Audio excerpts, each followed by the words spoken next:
Welcome back to Outdoors with Larry Ray, brought to you proudly by Tennessee Wildlife Resource Agency, Barton Power Sports, Sportsman's Warehouse, and Best Care Home Services. Hey, good Saturday morning. Welcome back to Outdoors with Larry Ray on this April the 7th, second weekend of the Tennessee State turkey season going on right now.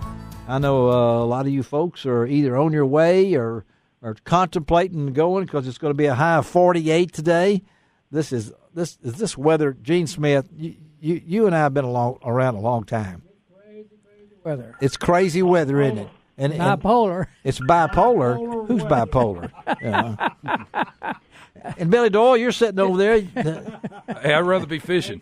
You'd rather be fishing. I like hunting season. Oh, I know you do. Just like Ron Wong, you get all the hunters off the water, right? Yeah. When you do that. But I love camo. You love camo? I love camo. Yeah, you love rain gear too, right? I will wear it. You will wear it. I bet you will today. Hey, we got a guy on the line with us right now. Of course, I've known Karen Lutto for I'm not going to say how many years, but I've been a member of Southeastern Press Associations. This will be my 30th year as a member of CEOPA back in 1988, and Karen Lutto of Hunter Outdoor Communications right out of San Antonio, Texas. And so we're glad to have Mike Nischalke. I have trouble with Mike's name, but I can sure get Mike right. So good morning, Mike. Hey, good morning, gentlemen. Thanks for having me on the show. All right. Now, out of San Antonio, what's the weather down there? Well, it's actually been a little bit warmer than 48 okay. or 50 All right, we don't want to degrees. talk about that. That's it's supposed to be and everything like that. Let's talk, Mike. I know you've been in this business. I'm not going to age you or not. Ron Wong, you ought to know that this guy right now not only has been in the business for a long time. Tell our listeners, Mike, before we talk turkey hunting and all like this, about how you got into the print business. I think it's a fascinating story. Tell our listeners. Yeah, well, years ago, I joined the Marine Corps and ended up apparently scoring a little too high on my You joined the ASVAB for Marines. doing All right. Yeah, did a little too well on the initial entrance exam, and they put me into this MOS, Military Occupational Specialty, called Public Affairs. Public Affairs. And I'm like, man, I don't think that any affairs should be public, but whatever. So It's getting that way now. Yeah. Yeah. So they signed me up for about a year-long school schedule and basically made me a combat correspondent. And I ended up working for newspapers and shooting a lot of photography. I had a little photojournalism training in that too as well. So basically, whenever I got out, I ended up at the NRA pretty quickly and worked for the magazines there and worked for Shooting Sports USA, editing that, and ended up on the Rifleman. Ended up on the Rifleman TV series, yeah, American Rifleman. Yeah, yep. And but it all goes back, and if I'm not mistaken, you were part of Operation Desert Storm, right? No, I missed that. So I missed that. Basically, I was in boot camp for Desert Storm. Really? So my my consolation prize. What was that? Pardon me? What was your consolation prize? Oh, my consolation prize was an all-expense-paid trip to Somalia. So, Somalia, that's what it was. Operation Restore Hope in Somalia as a combat correspondent. Yep. So it was a good time. It was definitely the hottest place I've ever been on Earth, and I've been all over the place, hunted Africa, and all the There's it had to touch nothing. your life, though, Mike. I mean that time to be in that place at that time. Kind of shaped your career from then on. You knew that never thinking it might lead you to what you've done. No, I know, and that's one of those things that I thank the Lord and I thank the Marine Corps every day for how my life has turned out. How long were you in the Marines? How long were you in the Marines? Just 4 years. Oh, just 4 years. But it was, it was one of those things that I was getting out, and there were some opportunities, like I said, that were lined up for me. I was at Quantico at the time, and NRA was right up the street. And one of my former co-workers in the NRA, in the Marine Corps, was working at the NRA. So it's one of those things you gotta jump while the iron is hot. So. Well, I know the American Rifleman magazine. I read it cover to cover in those days, in the American Rifleman TV series. You were a part of that. A lot of folks don't realize that, but I appreciate your service for the country, plus your work in the industry, Mike. I've known you a long time, and I've been in the business a long time myself, and I know as an outdoor communicator, let's talk a little bit about that, because I know a lot of us, I'm a communicator. You know that. I've been communicating for a long time, not on the radio, but newspapers and everything like that. The public perception, there's no telling what I'm going to ask you, Mike. Karen said that don't know what it's going to come out of Larry Ray's mouth, but, us as outdoor communicators, we're living an era right now at this very moment that is nothing like we've ever had in our lifetime. I agree. You agree with that? I absolutely agree, sir. So how do we, I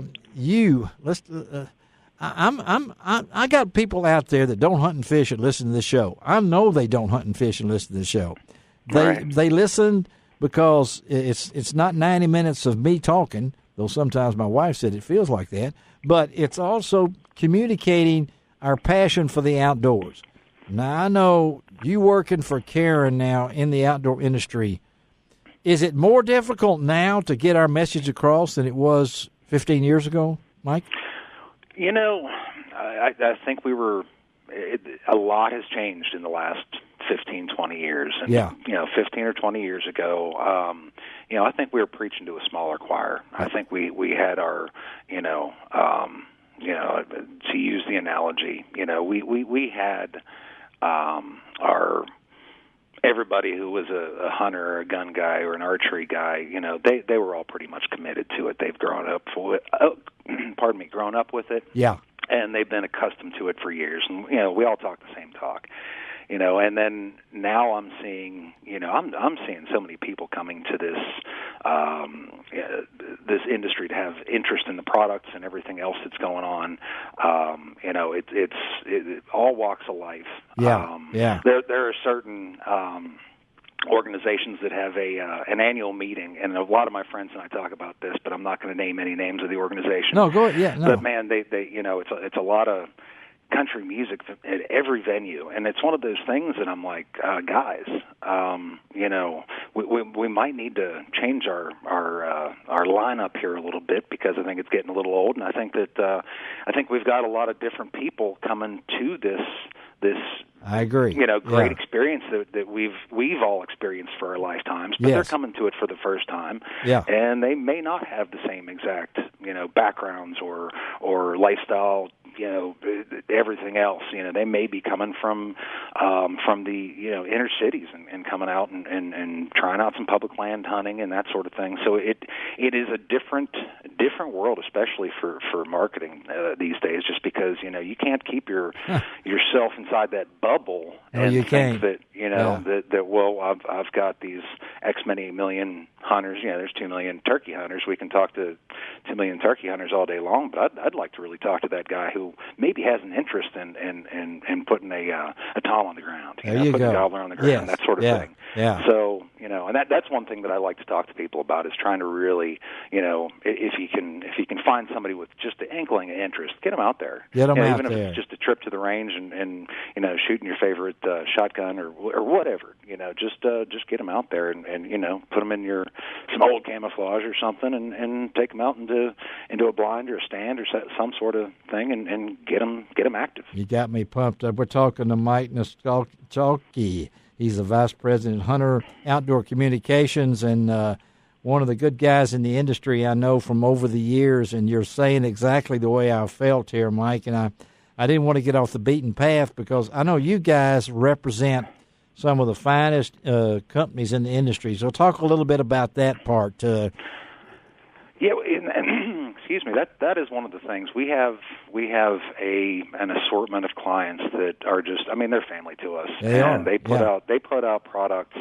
We could, join forces or take on clients who, it's not about the money, put it that way. We could do a lot of things with a lot of different people, but I really, we both have to be passionate about the products that they make or are bringing to market, and, really, really believe in them, because, I'm not a good liar. And No. It's one of those things. I'd rather cut it to you, something that I believe. Right. So it's one of those things. So we've got several clients, and they're at the top of their respective fields. And there's one I wanted to talk to you about today, since it's since we're fast approaching some turkey season. Yes. And, tell them. Talk on.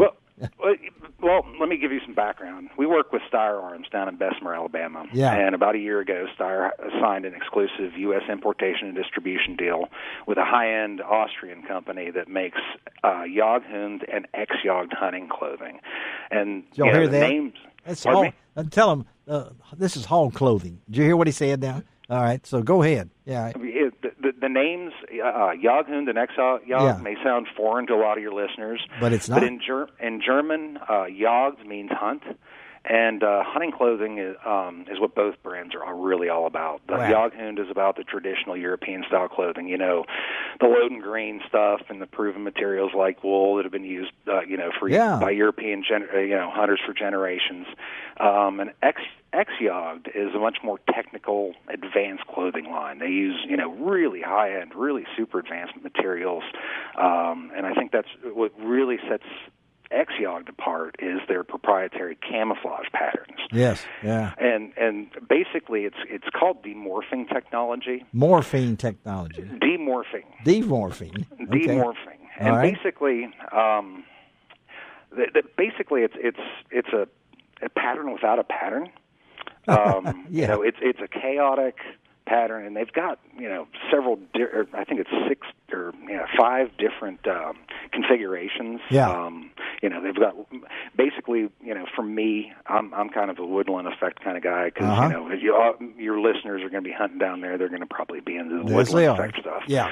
So, but it's a chaotic, non-repetitive pattern. And I've looked at this stuff. I gotta, what I'm really here and excited about, with turkey season, is this new netwear top layer that I just received earlier this week. I'm super stoked about it. It's a mesh garment, and it's a system. So it's head to toe, and basically, from balaclava, down to the pants and everything. To the pants, And especially living down here in Texas, whenever you guys get your temperatures up there, and it really doesn't even matter. I can wear shorts underneath this stuff. It's amazing. It's a mesh stuff, or it's a mesh material. I got some. She sent me some. She did. Yes. Okay. Yes. Okay. I can't wait. I didn't know what to call it, but I've put it on, and it's. Man, it's made for comfort and getting around and quick change. You're not sitting there changing 8 pieces of clothing. And chaotic was the word I was trying to describe it. Yeah, and I don't know if you looked at it, but I spent looking at the pants and the jacket that I received earlier this week. I can't find any repetition in the pattern, and so there's no, there's nothing there. Yeah, I didn't think about that. And it's got gloves too, right? I got some gloves. Did you get the balaclava? No, I did not. She did not send me that. Now, I may not rate that yet, so I got to be around for 5 more years before I get those. But but the balaclava is the headpiece, and I've worn so many different, especially turkey hunting, so many different face masks and mesh net face masks and that sort of thing, and they're either half faced or they have a metal thing around your eyes. Yes, they do. It's uncomfortable. Yes. This thing is form fitted to my head. I put it on, and all I can see, I can't even see my eyebrows. It's amazing stuff. So, the whole point of this stuff is so that you dissolve into the environment, and that's what's really, it's kind of mind blowing. I've seen a lot of different camouflage patterns out there over the years. Even up to today, they're digital digital manipulation or digital, breakup and that sort of thing. But I really haven't found anything. No, that really... I've never found anything. So we're running out of time, though, Mike. But tell our listeners out there how they can find out more information about this, please.